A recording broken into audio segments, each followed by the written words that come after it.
All right, we are in part 4 of our series. We are hearing Jesus clearly.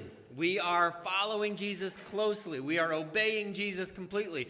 And the deal is, and you're all aware of this, you're aware that when you think of Jesus, most of us, when you think of Jesus, the picture that comes to mind would have looked nothing like Jesus. He wouldn't have had blonde hair. He wouldn't have had blue eyes. He wouldn't have looked like a dainty little rose. And that tends to be how modern Western Americans think of Jesus. And so we, just like we have to deconstruct that picture of Jesus, we in some sense have to deconstruct our ideas of Jesus and rebuild them the way that we see in the Gospels. And that's what we've been trying to do. And there's this amazing verse. I don't have it on the screen, so you're just going to have to take my word for it or look it up in John chapter 1, verse 14, that tells us that Jesus was full of grace and truth.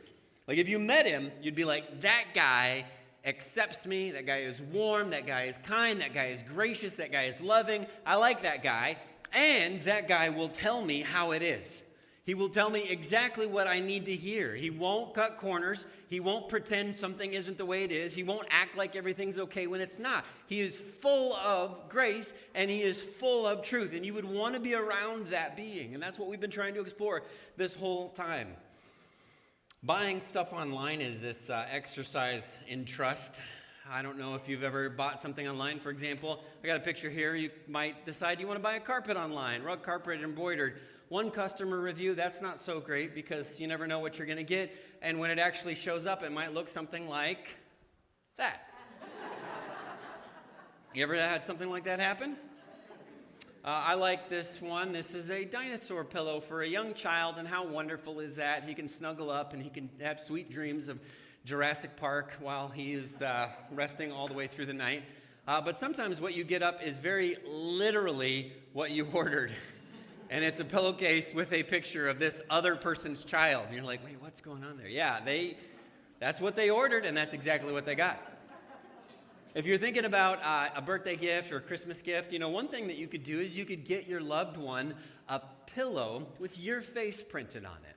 And that would be a really nice thing to do. You could put it on the couch. I have a picture of that if you want to go to the next slide. And that's a lovely thing to do. It's a nice gesture. And when they're gone, when they're traveling, or when they're away, you can snuggle up against that pillow that has a picture of their face on it. And then when you get that in the mail, it'll be also just exactly like you imagined it. If you go to the next slide.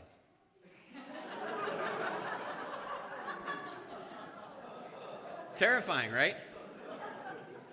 I still think it would be kind of a cool Christmas gift.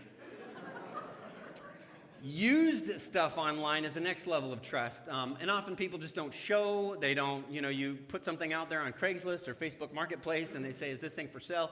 You never hear from them again, or they'll offer you something ridiculously low. You have it listed for $50, and they'll say, "Will you take $2?" And you're like, "Come on, this isn't even serious. What are you doing?"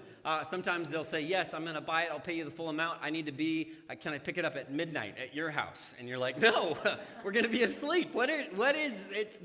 The online marketplace, the used online marketplace is insane. There's this one time I was making this purchase for one of my children. I was buying this used product, and they suggested wisely that we meet at the front entrance to a grocery store. That's exactly what you should do. You should never meet at your home. You should never meet at their home. That's how people get murdered. So they said we should meet at the grocery store. Good, public place. I get there, and you're never sure if they're going to show. You're never sure if you just made this trip for nothing, and I'm standing at the entrance to this grocery store, and this gentleman rides up on his 10-speed, old school 10-speed with the curved handlebars, just smoothly gets off it and says, "Hey, watch my bike while I go in the store." And I'm like, was that the guy? He just got off his bike and walked into the store, and I happened to take a picture of it, put it on social media when this happened, and I'm like, I'm a total stranger. He doesn't know me from anybody, and all of a sudden I've agreed to watch his bike, and now I feel like I'm obligated to do it. And how long is he going to be in there? What if he never comes back? I don't know this person at all. I have no level of trust in him like he does in me. I didn't even really get a good look at him, so I'm not entirely sure that the guy that came back out of the store to take the bike was actually him. I don't know. There was another gentleman I have a picture of that walked out with the bike, and maybe that was him. I don't know. But it was so wild. It was the strangest. I was just like, well, I guess here you go, unless this guy just got a free bike. Here's what's strange about that. Here's my takeaway, actually. I just assumed that I must have a very trustworthy demeanor or face. Yes, that's exactly what I think, Travis, who's shaking his head. I think I just must be a trustworthy guy. This guy rolled up to the grocery store, and he's like, that guy right there, he will take good care of my bike. I'm going to leave it with him without even asking. Or he has some serious faith in humanity. Now, as we explore this last part of this series, I do want to ask a question that at first is going to seem a little basic, because you're going to be like, oh, come on, we're at church. Why do we have to talk about what is faith? Of course, everybody knows what faith is. We use the word all the time. Didn't George Michael have a song about it? I mean, we know what faith is. Do we really have to ask a question? Come on, Patrick, let's get into something deeper. But there is confusion around the idea of faith. There's confusion in this room about the idea of faith. If I were to go around the room asking each of you how you would define faith, we would get different answers, or you would quote Bible verses that you weren't quite sure what they meant. There is some murkiness, some uncertainty around the concept of faith. And as we talk about this definition or this idea this morning, I think it's going to help us as we think about this relationship that we have to Jesus to define what is faith. There's an author by the name of Sam Harris. I don't know if anybody knows who he is, but he said, faith is belief in specific religious propositions without sufficient evidence. That doesn't sound very charitable, and that's not very charitable because Sam Harris is an atheist. And he wrote a book called The End of Faith. And this was his proposition about how faith is defined. Another atheist wrote, faith is an unreasonable conviction which is assumed without reason and defended against all reason. Another atheist. Again, also not charitable. Now you're thinking like, wait, why would you tell us what atheists think faith is? That's not very helpful for us understanding faith or defining faith. The reason I'm telling you that is because this is how a lot of Christians define faith. They have the same exact proposition as a couple hardcore atheist guys. I've met so many Christians who say, hey, if we had evidence, we wouldn't need faith. Do you believe the Bible is true? How do we know the Bible is true? Well, we just have faith because there's no evidence that it's true. That's why it's faith. And I'm telling you, that's baloney. That is not faith. That is a misapprehension, a misunderstanding, maybe well-intentioned, but that's not what faith is. That's not what it's about. And I've heard that so many times from Christians. They'll say something like that, and I'll just have to kind of like bite my tongue a little bit because I don't want to get into a whole thing. I can't preach a whole sermon right there at them, but that's not faith. Is God real, Patrick? Well, yeah, no, we don't have any evidence, and that's why it's faith. If you have evidence, it wouldn't be faith. No, that's not how faith works. Gets me a little wound up. Because if that's how faith works, think about some of the claims that we make in Scripture or that we read in Scripture. For example, if that's a definition of faith, we don't know, what does it mean to be saved by faith? Be saved by a lack of evidence? We just have to, I guess, assume it's kind of true, I hope, and there's no basis, there's no proof. Or when Jesus said, you of little faith, what was he saying? If it's just an assumption that something is true, even though there's no evidence that it's true, what is he asking for? What is he saying you needed more of to the followers? Or how about Mark 1:15? This was the message of Christ. How do you repent and believe? Which, by the way, interestingly, is the same word. All three of those words are exactly the same word in Greek. How do you repent and believe the good news if belief is just thinking something is true without evidence? Well, is that what God is asking for us? Man, no wonder atheists think we're off our rocker, because they think we're just assuming things are true and there's no substance for it. We know faith is basic, but there's no solid, clear explanation for what it is.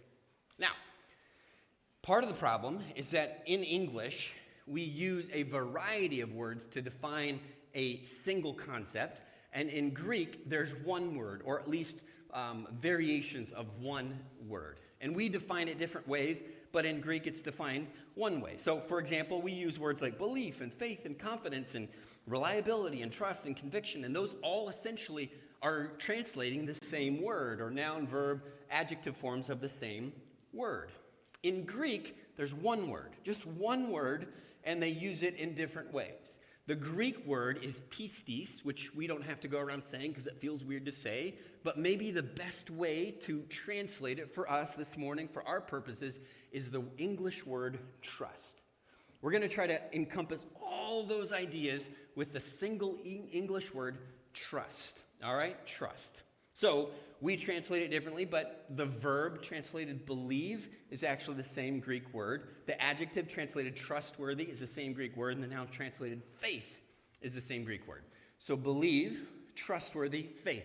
They're all in the same universe of ideas, right? But they mean different things to us. When we hear them, we mean different things. We think of different things. You guys know the Mentos and Coke thing, Mentos and Diet Coke, right? You ever done that?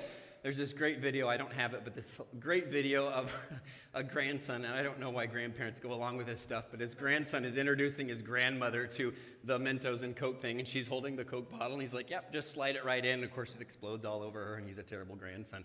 But you guys have seen that, right? For some reason, when you put Mentos in Coke, something happens, right? A Diet Coke. You can do it. They've actually done a whole range of them, but Diet Coke works the best. It has the biggest explosion. What's going on when you slide Mentos into Diet Coke? A chemical reaction. Boy, a bunch of scientists in the room. I don't actually know what's going on. You can read about it, and they'll tell you exactly what are the details, but there's something sciencey happening. But when you bring those two elements together, it has a reaction. There is a reaction, and I'm going to make the case that faith is something like that there's a reaction. So I want to illustrate it this way. I want to bring up, I want to have the ladder. Will you bring me up a ladder? And if you can't see the ladder on stage because you're short or whatever, you'll see it on the screen here. But there's a ladder that Presley's going to bring up for me. Wow, good job, Presley.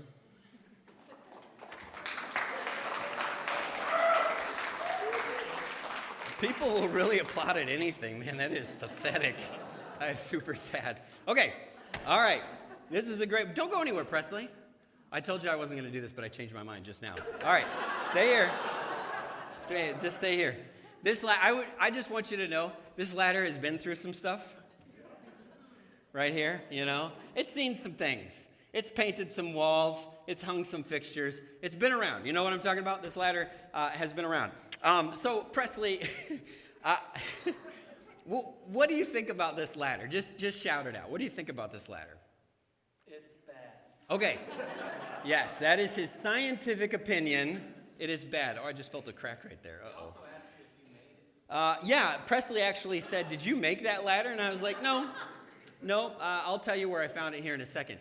But I asked Presley earlier this week what he thought about this ladder, and then I asked him to get on it, and I'll show you a picture of that in a second. But I'm really debating whether or not I should have Presley climb the ladder this morning. What do you guys think? Boy, we're really 50-50 here. I think half the people want to see you go to the hospital, and then the other half are like, no. All right, you can have a seat. I have a picture of Presley I'm going to show you in a second. Thanks, Presley. Yeah, I know. We let him off the hook, really. That would have been the real initiation. This ladder's been through some stuff, right? But I can look at it, and I can say, without too much risk, I can decide whether or not it seems worthy. And this ladder, I don't know. It really doesn't seem great, but if you're not too afraid of heights, you might be able to climb it, and it's probably not that big of a deal. Some ladders will have a little label on here, and it will say, like, hey, it can only hold, 200 pounds, 400 pounds. How many ladders will say, do not stand on the top step? And I'm like, why is there a step there if you're not supposed to step on it? Put something else there. How many of you have ever stood at the top step of a ladder? Anybody? Yeah. In fact, can I tell you just a super quick story about Travis about 40 years ago? It's amazing that Travis is alive and that his children are here. But I witnessed Travis standing at the top step of a ladder with a chainsaw straining to reach a branch. And I'm like, this could be very interesting. And he's still alive. But he's not afraid of heights. Travis has a lot of what we might call faith. Now, if I'm assessing this ladder, if I'm looking at this ladder to judge its sturdiness and whether or not it can hold me, my knowledge of this ladder in English, we would call this belief. We would say, I know about this ladder. I believe in this ladder. That's how we would translate the concept. But that's not how the Greek uses the word. The Greek would not call this faith. It would not say to know something to be true is faith. They wouldn't stop there. And you Christians, you know that. You've been taught that all your lives. It's not enough to know. Belief is important. Knowledge is important. But belief is not faith. If you have your Bibles, you really should look up John chapter 20, verse 24. There's a great story in there about a guy named Didymus. John chapter 20, verse 24. Now Thomas, also known as Didymus. By the way, anybody here, is it not up there, now Thomas known as Didymus? I guess I don't have it on the screen. I'll just read it to you. Now Thomas, known as Didymus, one of the 12, was not with the disciples when Jesus came. So the other disciples told him, we have seen the Lord. We saw him. We know it. We saw him. But Thomas said to them, unless I see the nail marks in his hands and put my finger where the nails were and put my hand into his side, I will not believe. And Thomas got the nickname Doubting Thomas. And I've always thought that's such an unfortunate thing because Thomas just needed a little evidence. And it's okay to have a little evidence. It's okay to want to see this. Now, it's a little gross. You want to put your finger in his side. You want to touch the nail holes. That's a little much, but it's okay to want evidence, right? It's okay to examine the circumstances. But you know what? The more I think about this story, the more I think Thomas was kind of being stubborn. Think about this. 10 of his closest friends say, Thomas, buddy, I promise you, we saw Jesus. And Thomas was like, unless I actually stick my finger in the wounds, I will not believe. The other day, our family was coming home from Wednesday night services, and it was dark outside. We had parked in the driveway or walking in the front door. Our daughter Avery was a little bit behind the rest of us, and she said, I had gone inside, and she kind of shouted. It wasn't like a panic, but it was like this excited shout, like, Dad, you got to get out here. And I'm like, oh, what's going on? So I run outside to see what's going on, and she points up in the sky, and we see these lights. It might be a couple slides ahead. We see these lights in the sky. That's kind of weird, huh? And I'm looking up at the sky, and I'm like, wow. I've never seen anything like this. And I'm a little prone to the dramatic, so I was like, Avery, this is a UFO. I told her that because technically it is. It is an unidentified flying object that I have never seen. It is a UFO. And so we called Liam and Corrine to come outside. You gotta see this. And we're pointing up in the sky. And as they came out and they looked up the sky, the lights had just faded. They had disappeared. And I'm like, no, I'm telling you, we saw something crazy. I don't know how to explain it. It was this string of lights in the sky. That wasn't drones. They were way too far away. How could it be satellites? What would satellites, why would they look like that? It had to be something wild. And if my son and my wife had said, I refuse to believe that you saw something crazy unless I see it with my own eyes, I would be like, wait, come on, do you not trust me? Do you not trust Avery? Do you think we're pranking you? It would be a little too much on the skepticism dial if they were like refusing to at least acknowledge that we had seen something wild. And that's what Thomas was doing. 10 of his closest friends. Did they mess with him all the time? Did they think that he was being, did he think he was being pranked? I mean, come on, like 10 of your closest friends say, Thomas, we're not messing with you, buddy. I promise. Just like Jesus said that he was going to come back, we saw him. So do you see, I used to be a little more sympathetic to Thomas, but can't you see that Thomas is being, I don't know, he's being a little bit of a jerk. A little bit, right? Come on, Thomas. Just like believe. Now, I know that's asking a lot to say that somebody came back from the dead, but at least he could have said like, wow, okay, that's pretty wild. I've never seen anything like that. And maybe ask some questions. Could it have been a lookalike? Could it have been somebody that just really, could it have been one of Jesus' brothers? I mean, could it have been, but he was like, no, unless I touch the wounds, unless I put my hand in his side, I will not believe. A week later, verse 26, his disciples were in the house again, and Thomas was with them. Though the doors were locked, Jesus came in and stood among them and said, peace be with you, or in Hebrew it would be shalom. Then he said to Thomas, put your finger here. See my hands. Reach out your hand and put it into my side. And Jesus says, stop doubting. And when he talks about stop doubting, he's not saying it's unreasonable to want evidence. He's not saying you shouldn't need knowledge. He's not saying you shouldn't check the ladder out and check the rating on it. He's not saying that. He's saying stop being so skeptical that you can't allow the convincing evidence that I have laid before you to allow you to be moved to believe that I have come back. That's what he's saying. Stop doubting and believe. I don't think Thomas actually needed to do a medical examination of Jesus. And Jesus was not saying wrestling with doubt is wrong. It's okay to wrestle with doubt. It's okay to legitimately wonder. But what Thomas was doing was having faith in his own senses and totally disregarding all the evidence that he had been offered.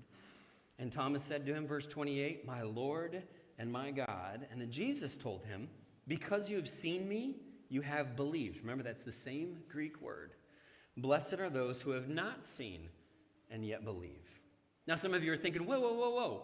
Not seen and believe? So Sam Harris and that other guy were right. We don't need evidence. So faith is not having evidence. Story's not over yet. Verse 30, this is so cool because John's writing the story to us, and he pauses the action, and he looks at us, the reader. He breaks the fourth wall. He looks right at us, and he said, hey, Jesus performed many other signs in the presence of his disciples, which are not recorded in this book. But these ones, I selected these ones that you might believe.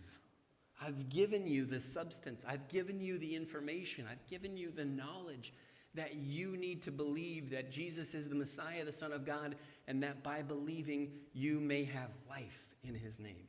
You have evidence. He's not saying belief is a lack of evidence or faith is a lack of evidence. He's saying you have it. And now you need to decide what you're going to do with it. The gospel is helping us check the sturdiness of the ladder. It's okay to kick the tires. It's okay to read the reviews. That's okay. But then the question is, will I actually climb the ladder? I've got another picture here I want to show you. So I just wanted to prove that Presley actually did this. You should come look at this ladder because I'm serious. I didn't tell Presley this at the time, but I found this at the side of the road. It was free.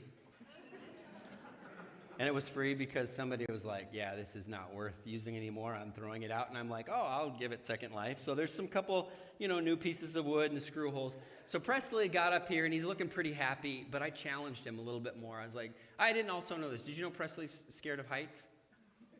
And I said, Presley, you need to go one more step. One more step. And he's like, does my job depend on it? And I said, yes, it does. We're going to have to find somebody new if he can't do this. But I want you to tell me a little bit about his body language.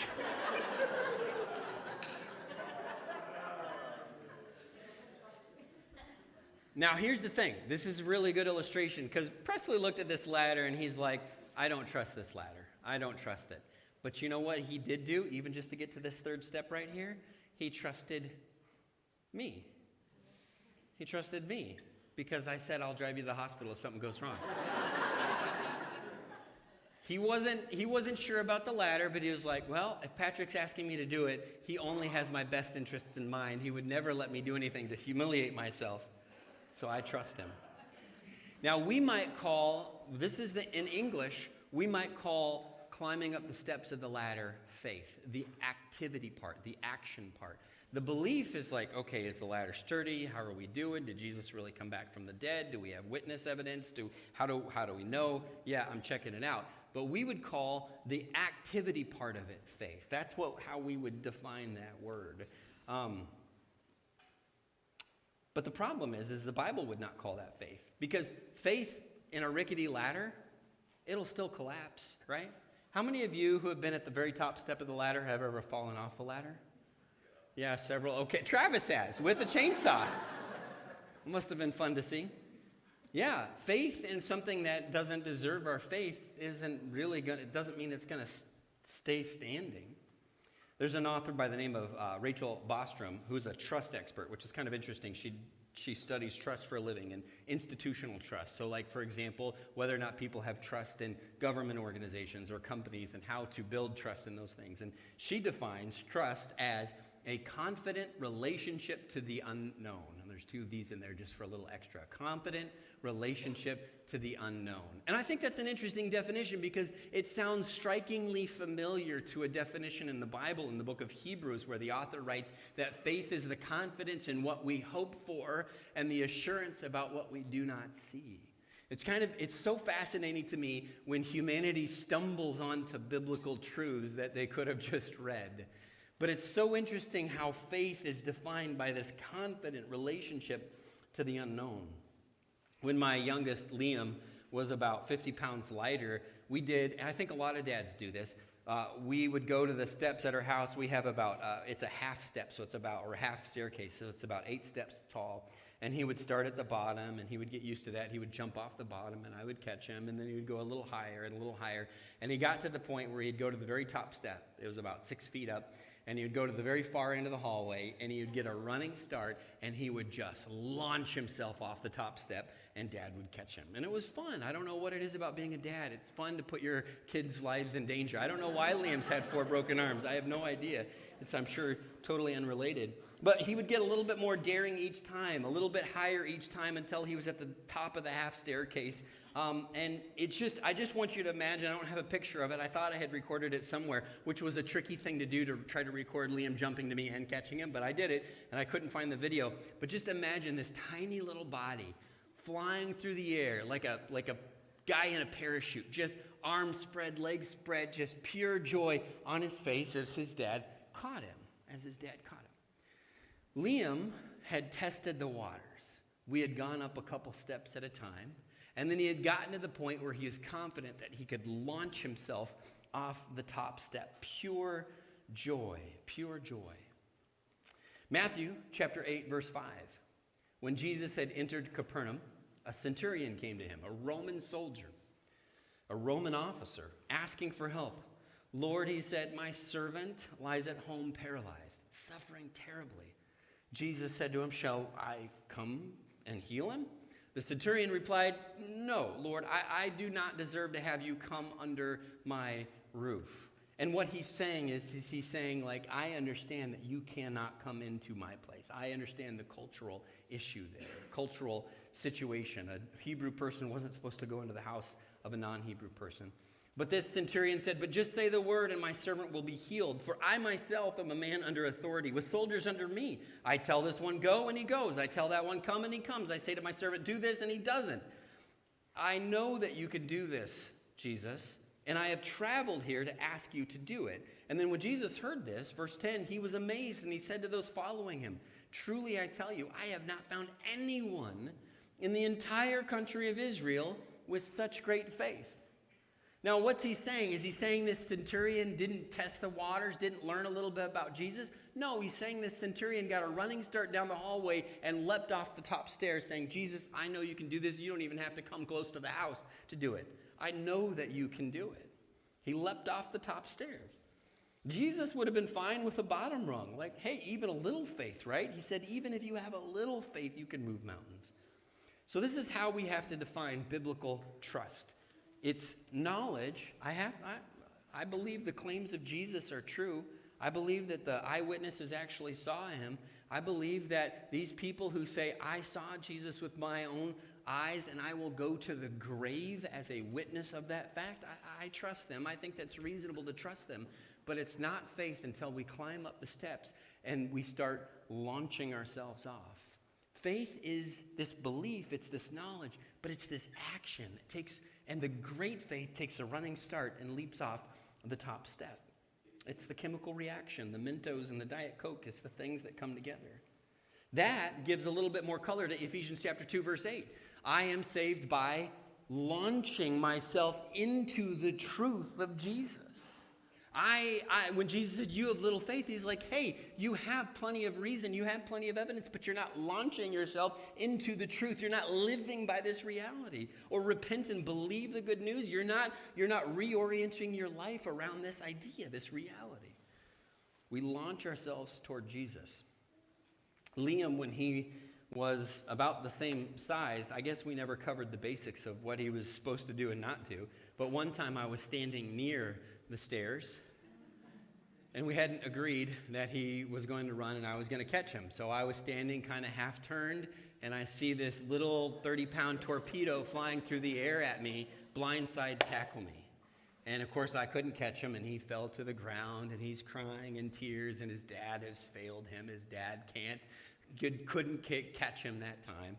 And I'm like, buddy, I'm so sorry. You had too much faith in me. I wasn't able to catch you. I wasn't aware. That was too much faith in your dad. And of course, that's a tough little lesson for kids to learn, right? Oh, sometimes my parents don't know what's going on. I appreciate that you trust me, but you trusted me beyond my ability. We've called this series Grace and Truth because John said that Jesus was full of these things, meaning that he was grace and he was truth all the way down to the core of who he was. You're never going to dig past the grace. You're never going to get past the truth. And that's a good thing because I'm a pretty nice guy. I'm a pretty nice guy, but there's a limit to my niceness. You can get below the niceness, and then it's not so nice anymore. I can muster up a little patience, but my patience only goes so deep. And then once you get below that, then it's not there anymore. What John is saying is that the grace of Jesus goes all the way down. If you trust in the grace of Jesus, he will never let you drop to the ground. That's what John is saying. It's endless. It's bottomless. He is full of grace and truth. I'm partially full of grace and truth, but I run out. Every time you leap from the top of the stairs, Jesus will catch you. So here's where we are in this series. We have to hear Jesus closely. We have to, hear Jesus clearly, follow Jesus closely, obey Jesus completely, and then trust Jesus more. Don't you wish that had been a C word too? Trust Jesus? I couldn't think of one, but we have to trust Jesus more. Here's where this gets real. What is, for you, the next step up the ladder? What is it for you? Because a lot of us got to a certain place, like Presley. I couldn't coax him any higher than this, and that was as far as he was going to go. He had exerted all the faith that he had in me and in this ladder. He wasn't going to go anymore. And I think a lot of Christians are there. You've exercised some faith, but you've maxed out. You've plateaued. There's more that God is asking you to do, but you're not doing it. Because for whatever reason, your capacity to believe in God or your capacity to trust Jesus, it's just you've hit the max. And there's more that you know you should do, but you're not doing it. What does trusting Jesus? What is that next step for you? Alex May, he's back here in the back. His grandparents were well into their retirement. They had lived a very full, dedicated to God life. And in the second or third or fourth act of their life, you know what they did? They packed up their stuff and they moved to Haiti. Haiti, because they heard that there was an opportunity for them to support a work that was happening in Haiti. Do you know what Haiti's like? It's not a vacation destination. There are some of you in this room that won't drive into Minneapolis because you're too scared. And these folks packed up their stuff well into retirement and moved to another country where the news that comes out of that country is rarely, if ever, good. Why? Because they're the type of people who run to the back of the hallway, get a running start, and leap off the top of the stairs because they are full of faith. They are full of trust. They believe. We just watched a video of Bea Edwards. She graduated high school. What should high school graduates do after high school? They should go to college. Maybe, if they're a little wishy-washy, they could take a gap year and they could travel the world, backpack through Europe. But Bea was like, you know where I'd like to go, Mom and Dad? I'd like to go to Pakistan. Pakistan. Have you ever met anybody who was like, you know what, sounds like a nice place to go? Pakistan. How many of you, this is serious, how many of you in this room looked at Travis and Anna and were like, what are you guys doing? Letting your daughter go to Pakistan?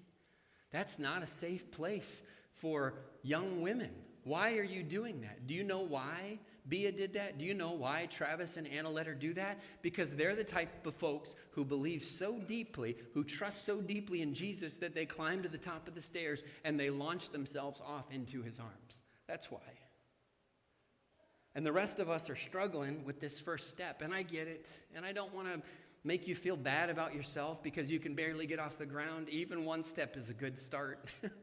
You got to start somewhere. But the rest of us, you don't trust God. That's what you're saying, or I trust you this much, but no more. I'm inspired by people who it's hard to take that step of faith. It's hard to know that something is real and something is true. It's hard. It's hard to forgive somebody in the face of insult. That's hard to do. But we're called to do that. That's a step of faith. It's hard to volunteer and teach the little kids. For some of you, you've been asked by Logan dozens of times, and you're like, nope, nope, nope, nope, nope. Why? Because it's hard. And that would be, for you, a step of faith. Or maybe it's downgrading your lifestyle to make room for generosity. Maybe it's putting some effort into your marriage after years of neglect. That's a hard thing to do, but that's a step of faith, saying, I believe I need to do this. I believe Jesus is real. I believe he's calling me to do this thing. Some of you need to take that running leap and you need to get baptized. That's what you need to do. You need to believe in that and take that leap into trusting Jesus in that way. For some people, I know, I get it. It's just showing up on a Sunday. I get it. And that's okay. We'll start there. That's all right.